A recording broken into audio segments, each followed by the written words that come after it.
A stunned silence followed as the truth of Siddhartha's simple argument sank in the minds of the council members and the others there, including the king.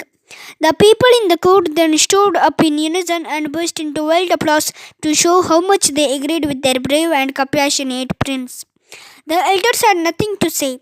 The dispute had been settled sensibly. Prince Siddhartha was the rightful owner of the wounded swan. There was none to disagree with it. Devadatta left feeling humiliated by the experience. He had been so sure that the elders would stay beside him. Instead, he was depicted by the villain of the story and a very cruel boy. It is said that the first seed of dislike for the prince was sown at this moment, and the grudge Devadatta bore against Siddhartha was carried on for life.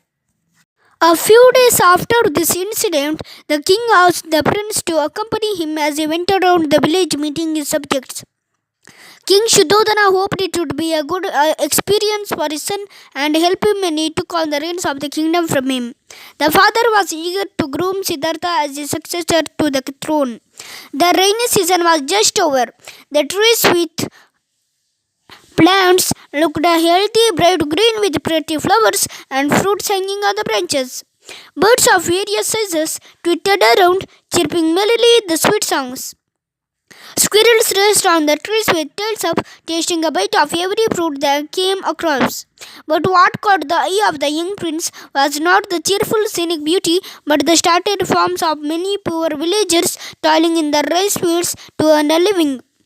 It hurt his compassionate heart that they lived such a life of hard work for poor returns while the rich lived a life of ease very often only because of the huge profits earned from the poor man's labor. A deep sadness engulfed his mind.